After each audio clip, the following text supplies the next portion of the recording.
Subscribe کیجیے ہمارا channel اور دبائیں اس بیل آئیکن کو تاکہ آپ کو ریگولر نوٹیفیکیشن اپڈیٹس مل سکیں۔ واش بیسن پر وضو کرنے کا کیا حکم ہے جبکہ چپلوں پر گلیوں وغیرہ کا کیچڑ اور گندگی لگی ہوتی ہے جو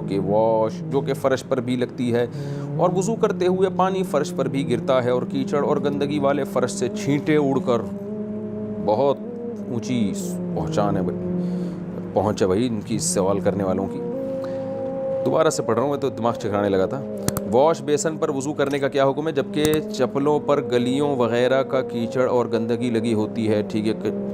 یعنی کیچڑ لگ گیا آپ کی چپل پہ، پھر کیا ہوا؟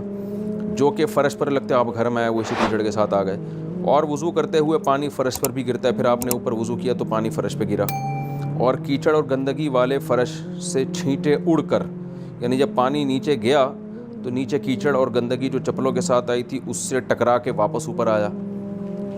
اور پھر پیر اور کپڑوں پر بھی لگا۔ اوئے ہوئے ہوئے، یہ صورتحال ہر گھر اور دفتر میں ہوتی ہے اور لوگ اس کا خیال نہیں کرتے۔ نیز چپلوں کے ساتھ آنے والی کیچڑ اور گندگی میں کچھ ناپاک چیزیں بھی ہو سکتی ہیں کیونکہ گلیوں میں گٹر وغیرہ ابل رہے ہوتے ہیں۔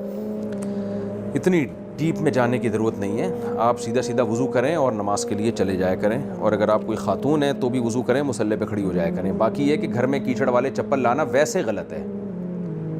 گندگی کا ہے، اس سے ناپاکی کا کوئی تعلق نہیں ہے۔ اس سے زیادہ آپ نے ڈیپتھ میں جا کے غور کیا تو آپ کو تھوڑے دنوں میں نفسیاتی پیشنٹ بن جائیں گے آپ، اور میں نے بڑے بڑے طہارت کے مسائل میں لوگوں کو پاگل ہوتے ہوئے دیکھا ہے۔ تو میں بھی ہونے لگا تھا لیکن میں ایک دم اپنے اوپر قابو پایا، الحمدللہ اللہ نے مجھے بچا لیا۔ ابھی یہ سوال جب میں نے پڑھا تو ہونے لگا تھا میں، تو اتنی نہیں زیادہ جایا کریں کہ وہاں سے پانی چھینٹوں پہ نیچے گرا تو پھر کیچڑ، یہاں سے کیچڑ والا پانی ریورس ہو کے اوپر آیا، تو چونکہ اس میں باہر سے گندگی بھی آ چکی ہو سکتی ہے، ہو سکتا ہے کسی کتے نے پیشاب کیا ہو تو وہ کیچڑ آپ کے کیچڑ میں ملا ہو تو پھر وہ چپلوں سے ملا ہو۔